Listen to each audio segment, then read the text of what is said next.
Hi guys, how are you tonight? I'm doing alright.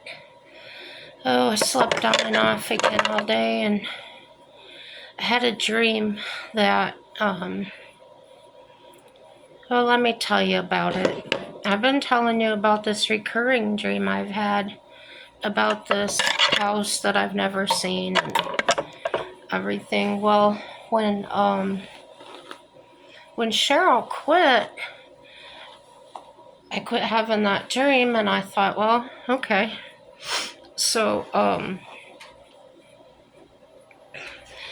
think I was having the dream before she even came, so I really don't think it had anything to do with her.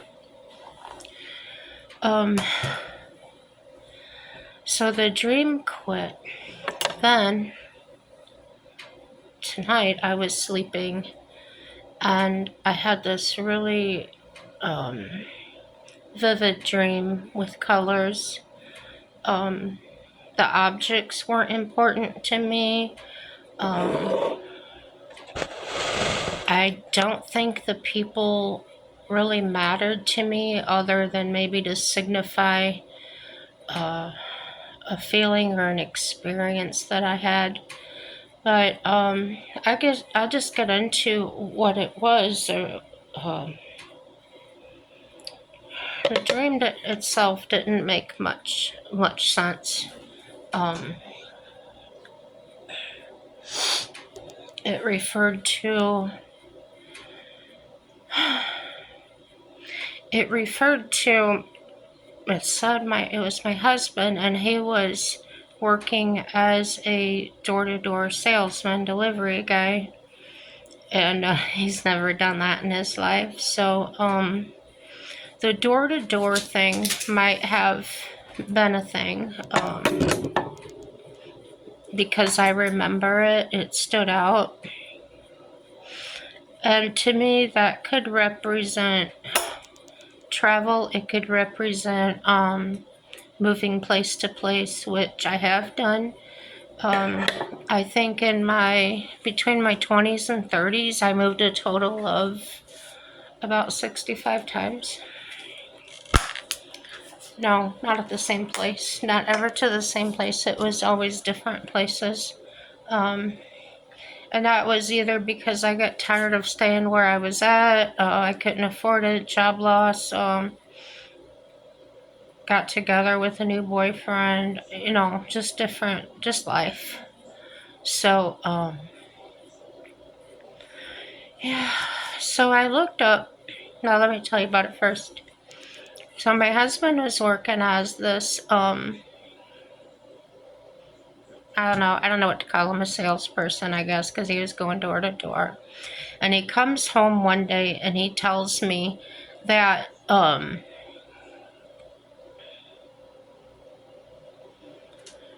there's an older couple that invited us over to supper one night, and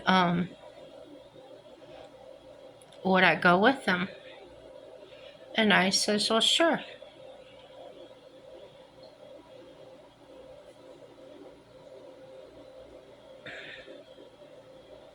Sorry, I'm trying to do something here.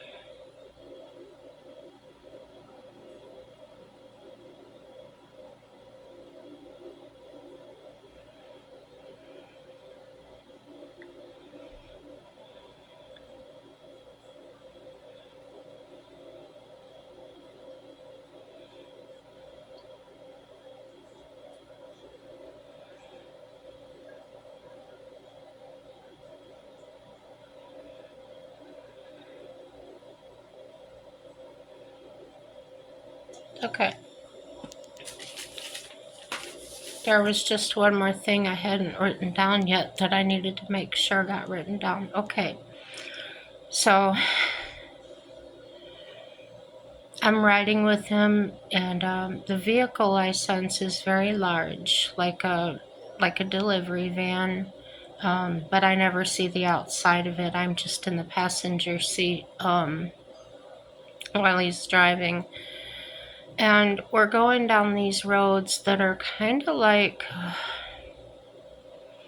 my ex in-laws lived in a gated community, so it was pretty much slow going, and houses and houses on top of each other. The one they lived in also had a golf course, but that's not part of the stream. Um, so we get to this house, and he says, I'll drop you off here, and then I'll come back and we'll have dinner or whatever. So he leaves me at this house. It's a yellow house. And then I noticed the numbers on the mailbox say 1219. That was strange to me because I don't recall ever dreaming about numbers before that I remember at this time. So that made it me curious as to look up what would that number be. Well, anyway, I get into the house, and the walls in the kitchen area and the bathroom area are all covered in, those glazed tiles. And their color is a reddish pink, more red. Gotta slow down. I don't know why, but talking about this dream is just making my heart flutter. It's giving me, I don't know, anxiety. It's just making me slow myself down. So, at one point,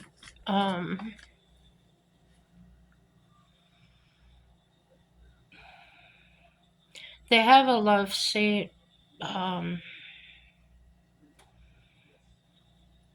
The love seat color doesn't appear to me, but they've got two dogs.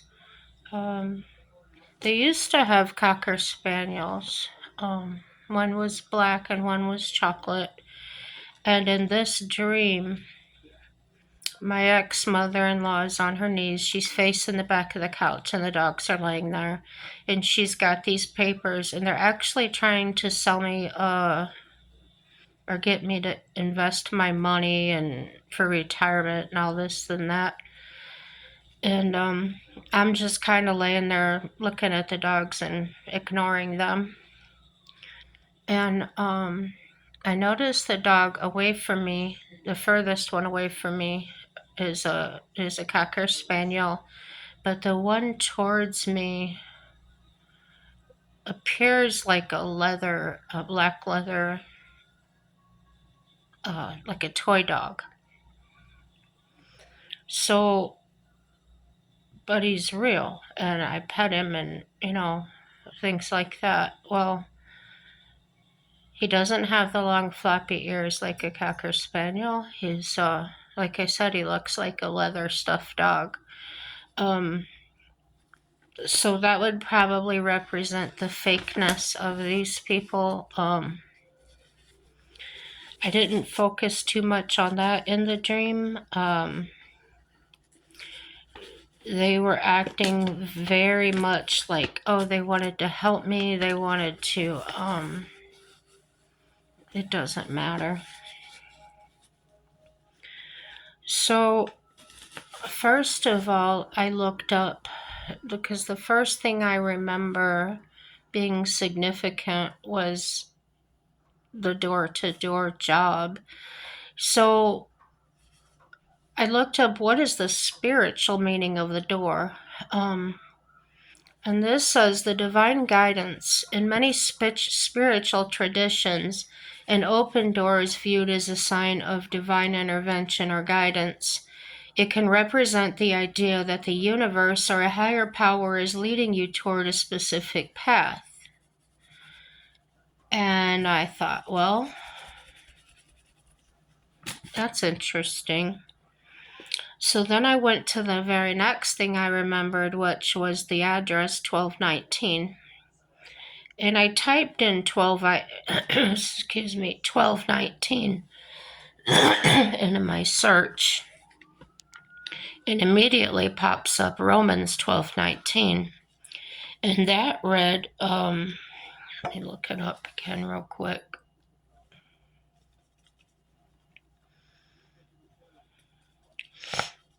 I found this to be really interesting, guys. I've never interpreted a dream just like this way. And I thought, wow, this is neat. Okay. Romans 12:19 states, quote, "Beloved, never avenge yourselves, but leave it to the wrath of God. For it is written, Vengeance is mine, I will repay, says the Lord." End quote. It encourages believers to trust in God's justice and not to seek personal revenge. So I thought, I'll give you the context of that. The verse directly commands believers to never avenge yourselves. That's a quote, never avenge yourselves. The verse is part of a section in Romans 12 where Paul is outlining the characteristics of a Christian life, emphasizing love, humility, and submission to God's will. The reason is that vengeance belongs to God, not to humans. The verse quotes a passage from the Old Testament, Deuteronomy 32:35, to support this point. Trust in God's justice. By leaving vengeance to God, believers are trusting that He will ultimately bring justice and righteousness. The implications. This verse calls for a shift in mindset, moving away from a desire for personal retribution and towards a reliance on God's power and wisdom. And further reading Romans 12:19 is followed by verses that further emphasize this theme, including Romans 12:20-21, which encourages believers to treat their enemies with kindness and to overcome evil with good. Okay, so obviously my mind goes right to, oh, this is probably about my ex and my in-laws. However, the part that wasn't jiving with that was, I let go of that a long time ago. There is no thought for revenge or, my life's pretty happy now. So I couldn't draw the conclusion there. I had to keep moving on into my dream. The next thing I remember was the house was yellow. So I wrote down yellow. Yellow in dreams often symbolizes happiness, optimism, and energy, reflecting feelings of joy and creativity. However, it can also represent caution, jealousy, or deceit, depending on the context of the dream. So, well, that could be read in several different ways. I could take it and apply it to my situation now with the recent ending of mine and Cheryl's relationship. So, but what's important here is to take in the entire dream first, analyze every part of it, and then pray about it and to ask for clarity in what God meant in this, not what I meant in this or what I get out of it. So the red walls. Red in dreams, the color red often symbolizes strong emotions such as passion, love, and anger. It can also indicate a warning or signify conflict, depend on the context of the dream. So during this dream, in my memory, I'm going riding with my husband, I'm doing all these things, but at the time I'm doing all these things, I start thinking about the dream I had with that reoccurring house in it, that there was a stairway right inside the door. We could use, go upstairs in the stairway, but we lived upstairs. I never saw it was in the lower of the house. And sometimes the stairs were gone or the door was locked and we couldn't get in that way, so we had to climb up this makeshift 2x4 thing that was built similar to a fireplace frame would be. And sometimes it was really difficult to squeeze through the boards once we got upstairs. And then the one time we got up there, I realized that there was a whole nother half of the house upstairs that we had never seen before. So while I'm in this dream and going along with my husband and sitting at my ex-in-law's house and doing all these things, in the back of my mind, I keep remembering that dream of that house. So I've written it all down. I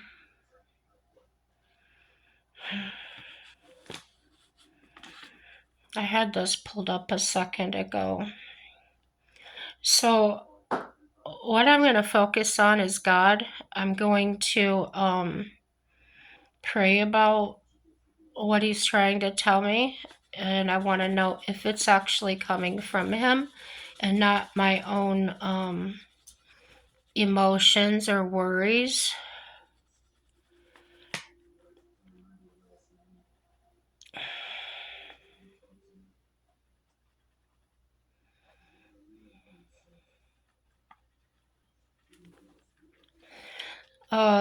AI overview says that recurring dreams about a house, especially one you haven't seen in real life, which that house is, but we keep having to climb upstairs and we never see the lower half, can symbolize your inner self, your psyche, and the exploration of your subconscious.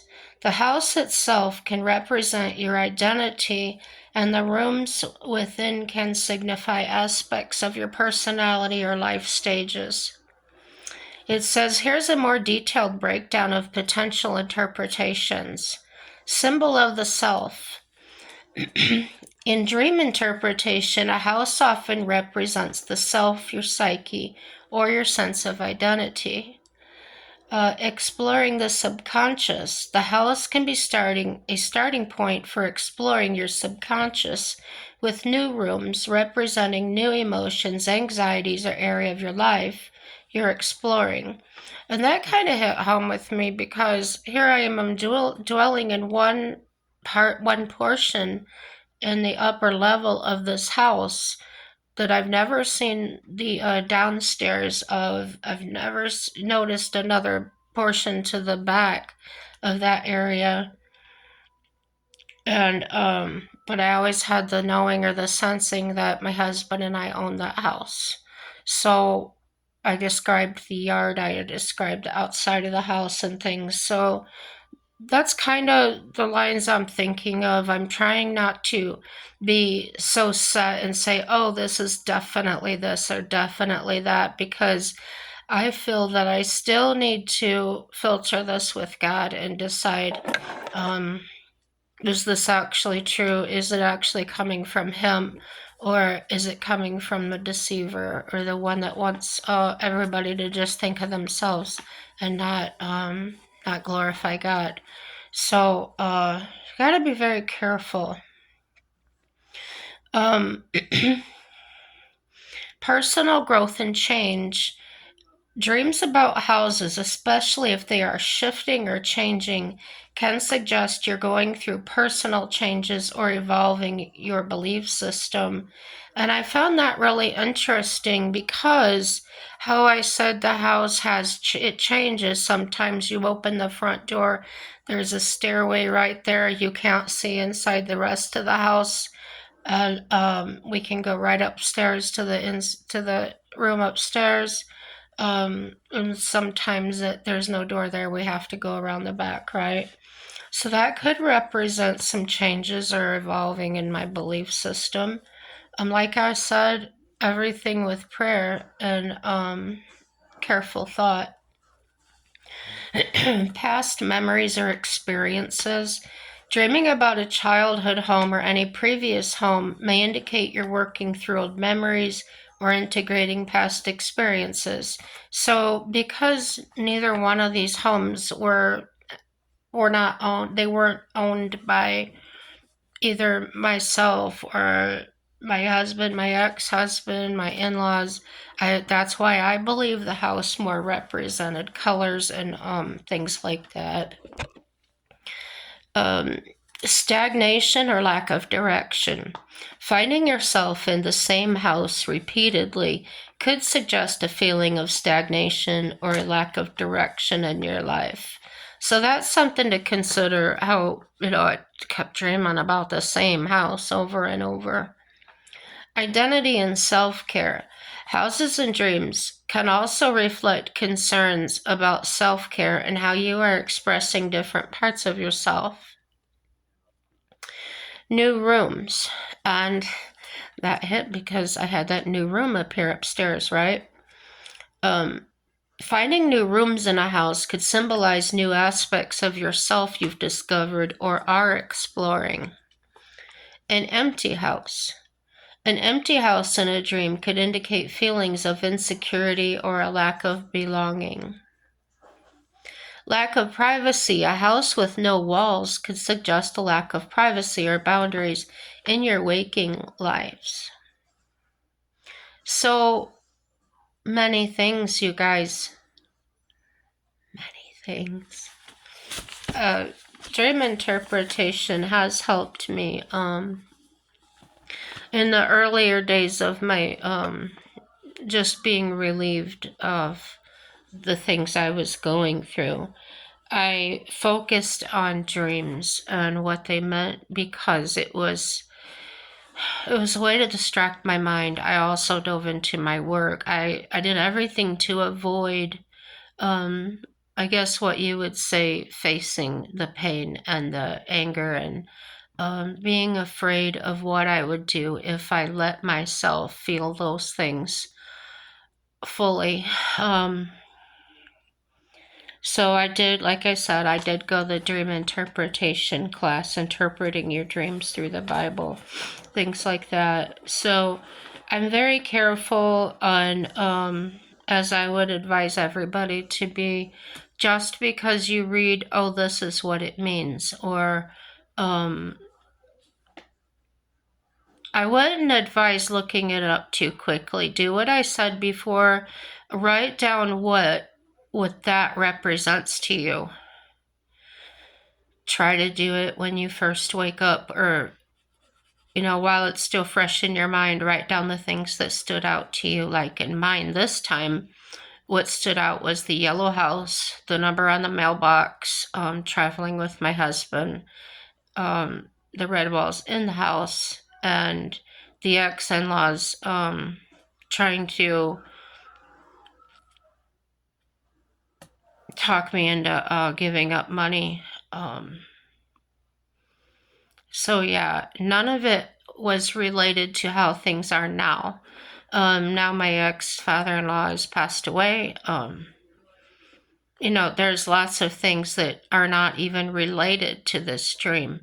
So the symbolization, the other thing is, while I'm having the dream, I'm inside my body. That indicates to me that it's directly about me, or it's personal, something I have to deal with or something. The dogs don't really stand out to me, other than the dog that looks fake. That may represent the fakeness I see in the world, the way I see people being fake. So it wasn't a prominent part of my dream, though. It's just a part that I remember. So that may be something that is on the back burner that I'm not really worried or concerned with at this time. Now, the other thing is, the whole time, I never really dream of music, but the whole time this dream was happening, I had this song going on in my head, and it was real faint. But the name of the song was Brooks and Dunn Believe. And if you've ever heard that song, there's a part in there where this old man and this boy are talking on the porch, and the man's telling them a story, and they're talking back and forth, and the boy asks him, how did you do that? How did you live with that? The man had lost his wife and children, okay, or child. So the boy asks him, well, how do you go on like that, you know? So the man tells him, basically, I'll be joining them soon, you know, and it goes into the, when music gets, you know, like emphasizes, and in that part of the song, when I'm hearing it, I feel the Holy Spirit. I feel like every hair on my body stand up, my face tingles, my eyes flood with tears. And here's what he says. And as soon as, you know, this is what I'm talking about. He's saying, I raise my hands and bow my head.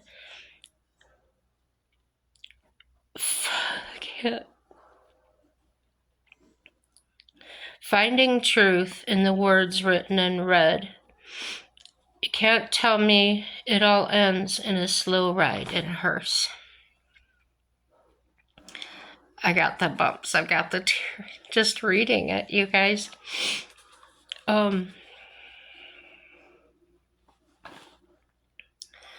So I was telling my husband about this dream. We were talking about different songs and that. And I was telling him how that particular song just gets me every time. And he says, you know what song gets me is Holy Water by Big and Rich. And I'd heard the song before, but I never paid much attention to it or the lyrics or anything. And I said, well, what's it about? And he tells me. And when he told me, I lost it. I don't know if I could tell you or not. You might have to look it up. It's about one of the band's sisters that was severely abused by her husband or whatever. And my husband says, and she had a halo. She was talked about as a very happy person and smiling and shining just like a sunshine. And how the abuse, I don't know how you said it, took the halo away, and she became this person that was not happy at all. Anyway, I said, why would you like such a song? And he said, because it reminds me of you and other women that have been abused. And I thought that was so beautiful of his, you know, his heart. His heart is so beautiful, you guys. And I'm not crying for me, you know. I'm crying about this diamond of a man that the Lord has blessed me with.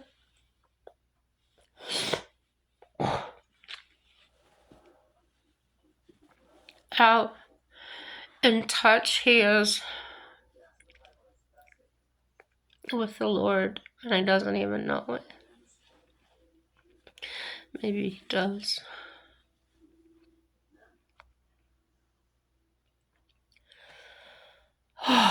It's a powerful video. I hope that it can help you guys, draw you out, know that you're not alone and that people do care. And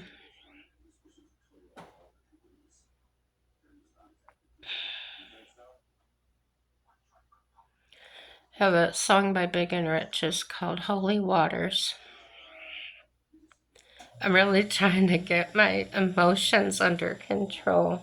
as you could tell.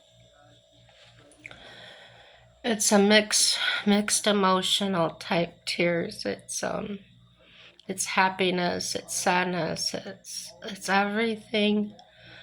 Um, no particular reason, just all kinds of thoughts and emotions running through me right now.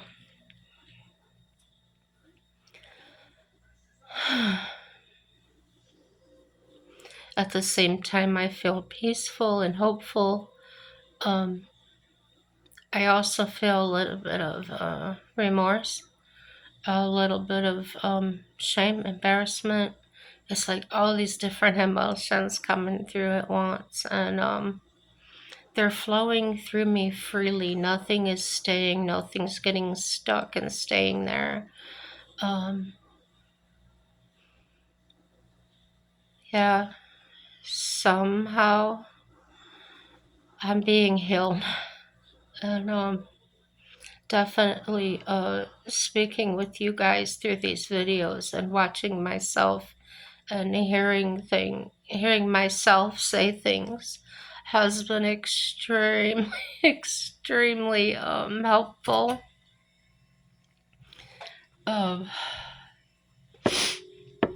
I I just want you guys to know that if you don't matter to me, in other words, you're not somebody I know personally. That's what I mean by matter. It doesn't mean that you don't matter to me. I just don't know you. Just know that you do matter.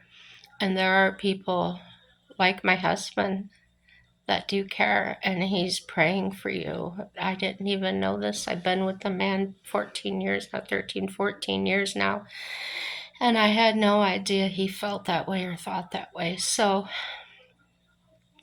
just because you don't know somebody thinks that or feels that because they're not sharing it with everyone, um, that should be an indicator to you to not necessarily lump a bunch of people into a certain group or judge them all by the same um, measuring measuring stick that you're using to measure others with.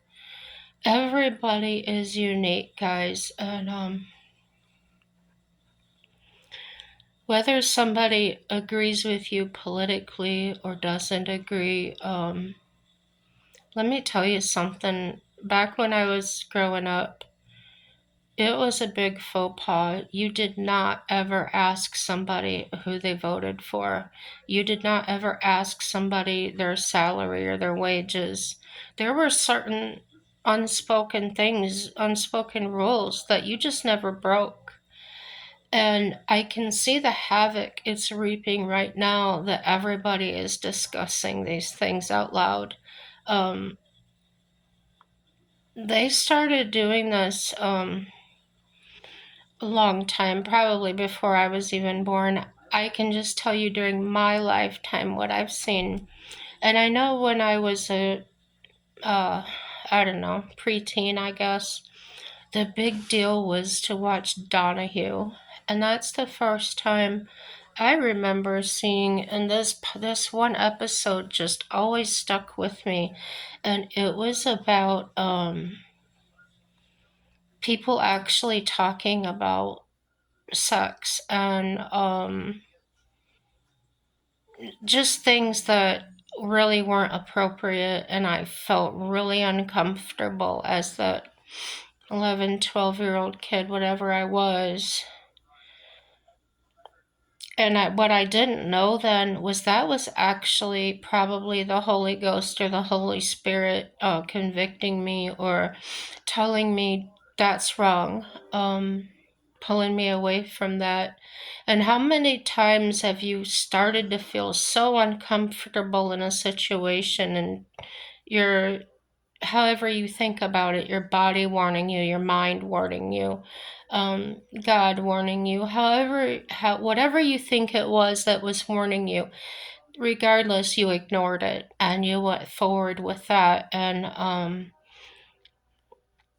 it was so hard to do at first, well, then it becomes easier because you're doing it more and more. I can relate that also to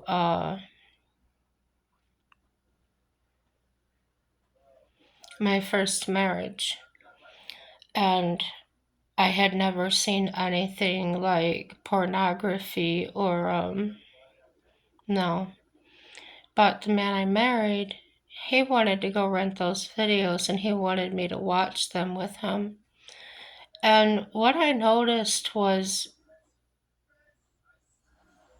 by the time he left 30 days after we got married. By the time he left, I felt horrible. I felt insecure. I started feeling like I had all these plans. I was going to go get a job while he was gone. I was going to do this and I was going to do that.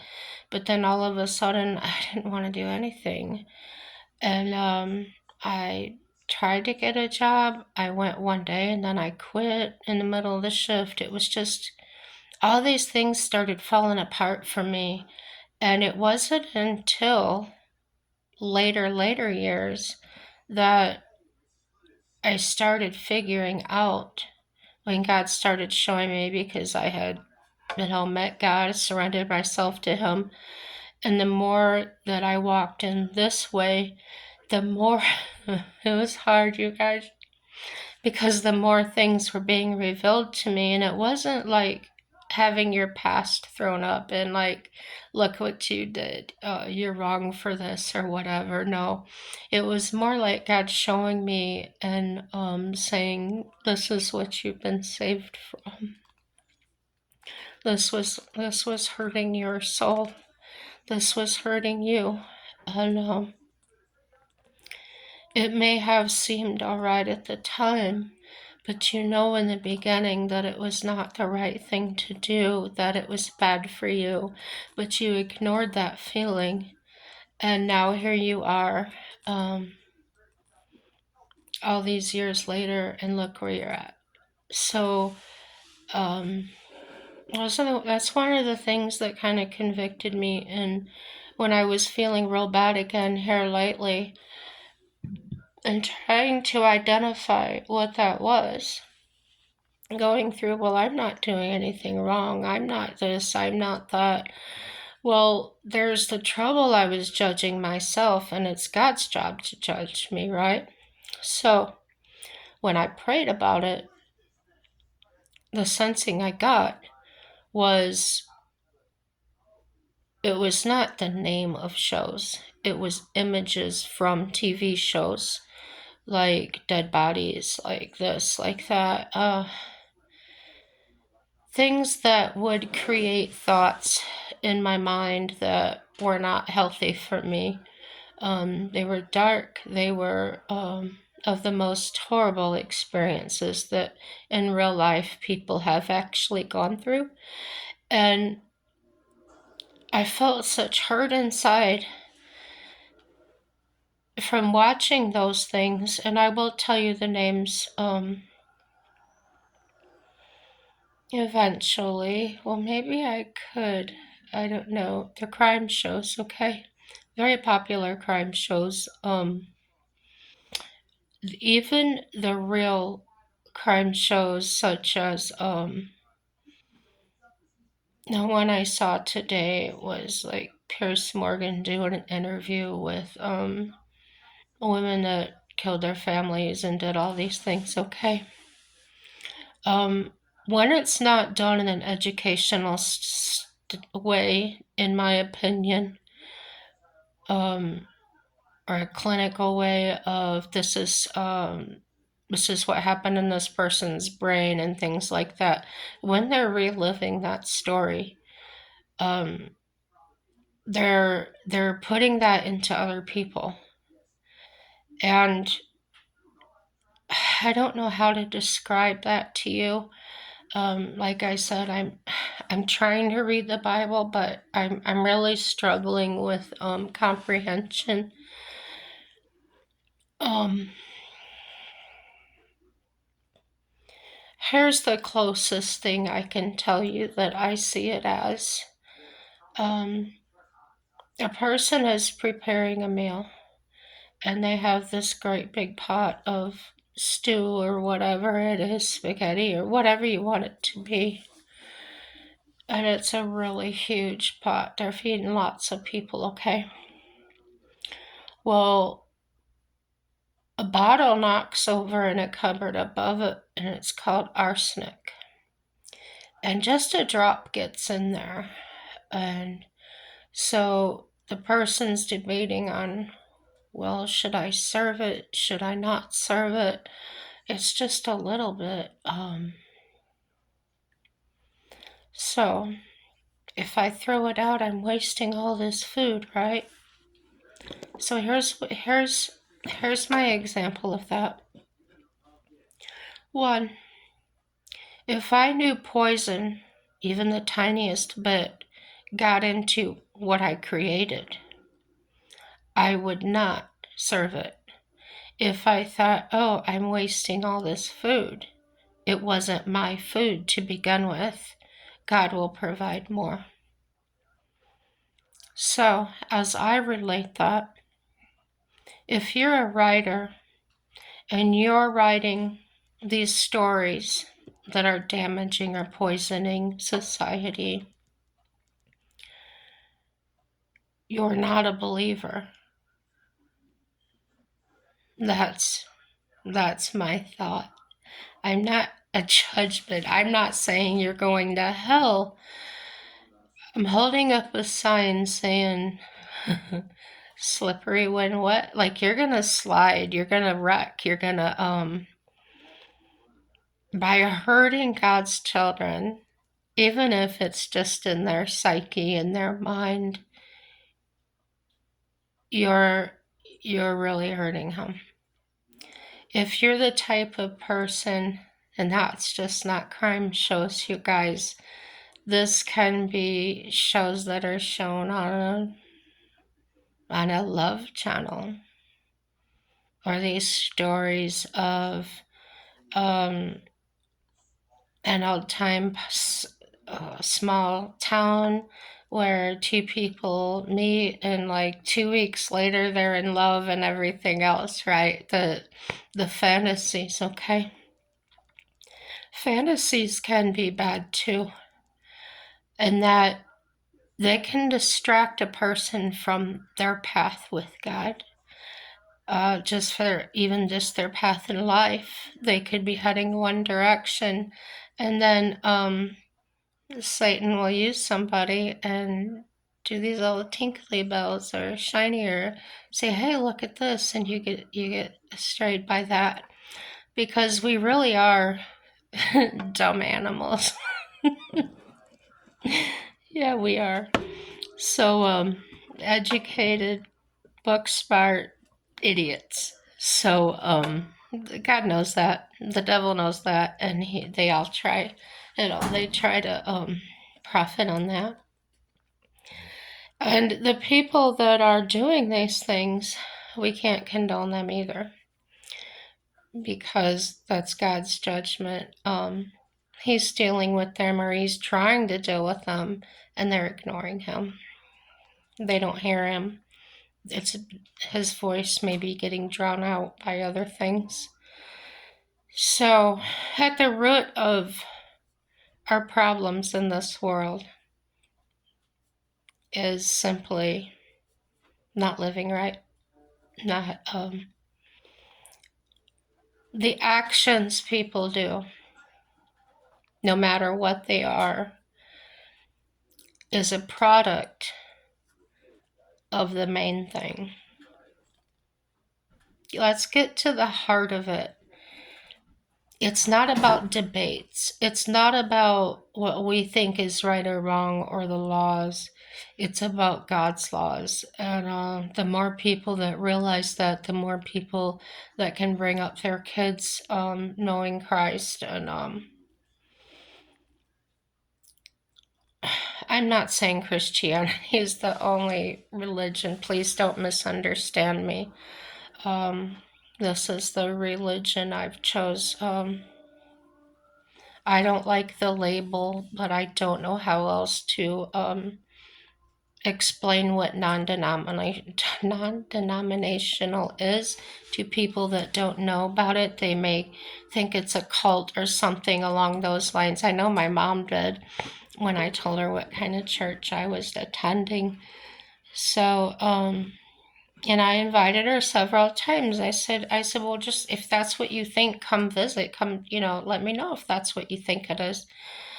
So, yeah, there's going to be a lot of different voices in this world and a lot of different people, a lot of different ideas. Everybody's different, and God created us that way. We're supposed to be supporting each other, helping each other, not counting necessarily the cost in dollars. Yeah, we should keep it in our own country, and this is why. Because they didn't do it along God's rules, God's intentions before, and they've given out too much.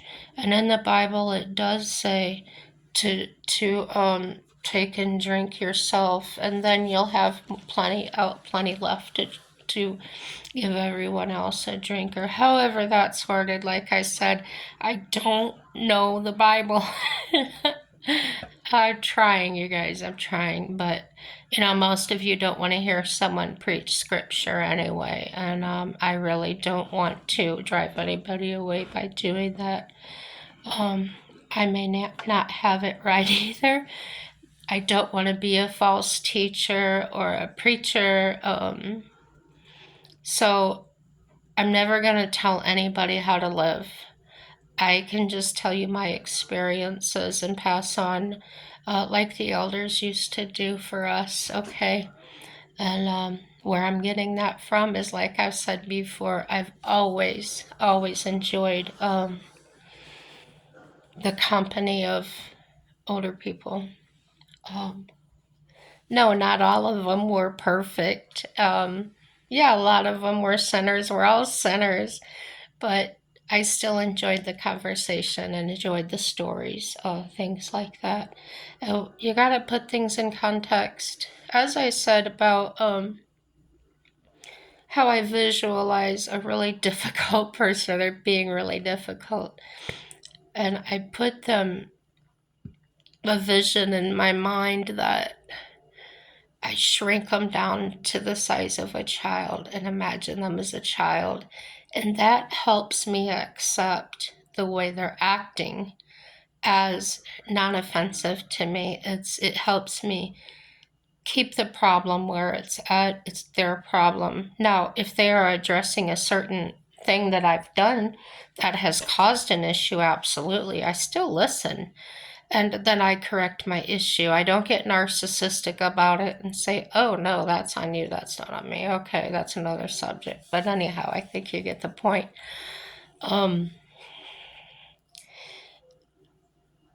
In our relationships, that's where our strife is. That's where our problems are. They talk about losing the nuclear family. I heard them talk so much about black crime being so much higher because there's no black fathers in the home. That's relationships. That's what we should be focusing on, and not tearing each other apart. As I said, if you ever see somebody make a comment on somebody's post, even if you don't agree with their post, just put your own comment. You don't have to attack the person made the video. You don't attack anybody that's commented on it, because A, they're not your problem. They're God's problem. B, it's not your place to correct anyone. That's God's job. C, it's really none of your business. It's God's business. So, you absolutely have your freedom of speech. Use it wisely. Don't use it to attack other people. Use it to attack the devil. When thoughts come into your mind about tearing somebody down, take it out on the devil in you. Tell him, no, I'm not going to obey that. I'm not going to take down my brother or my sister. It's like in a family, and if your parents said to you, that's your sister, don't treat them that way. Well, they didn't carry it far enough to say out in the world, those are your brothers and sisters. Because like it or not, we all are. Even if they're older or younger than you, they're still your sister or your brother. God will deal with you individually. He really does deal with us all that way. And He doesn't want us to stay in our guilt forever either. So if you've committed a crime, if you've done something horrific to somebody, God will forgive you. He allowed you to do whatever you wanted to do. That's what you chose to do. He didn't stop you. Or if He was talking to you and telling you, don't do this, you ignored Him and did it anyway. And as He always says, I'll always give you, He gives us the freedom of choice, the freedom to live how we want to. He also says you'll have to face the consequences of that. He tells us to obey the laws of the land. There's all sorts of things. And those of you that do believe, don't use the Bible as a weapon, because less people are going to want to read it because it was used as a weapon against them. Think about that for a while, okay? Search your soul, search yourself, find God, and ask them. Ask God to show you how He sees the situation. Leave it for Him to deal with. If you grew up in a household where your parents were worth anything, you were taught to not take over mom's job of disciplining your sibling or doing things that were out of your role in the family.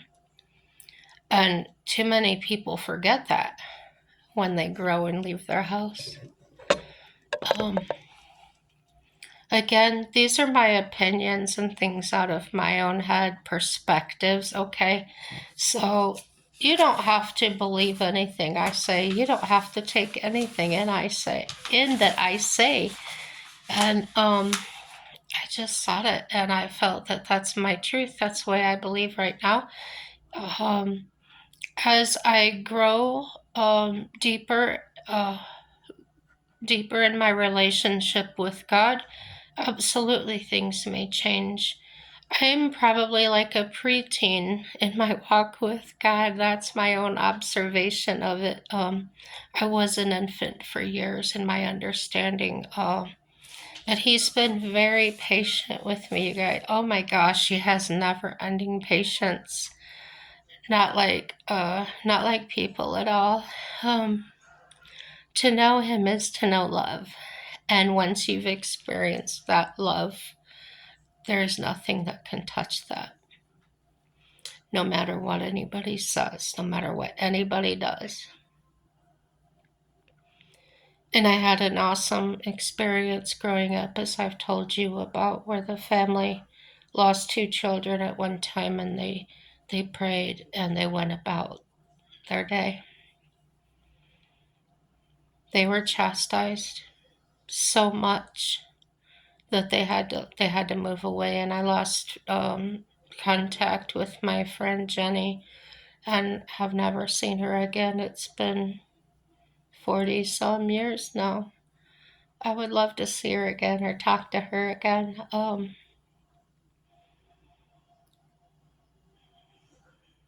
So yeah, let's not judge other people by our own standards and leave that to God. And gosh, it's been another hour-long video. But I feel good. I feel cleansed now. I got all that out. And no matter what happens, you guys, everything's going to work out for our good.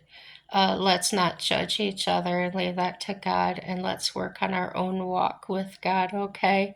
And have a happy day.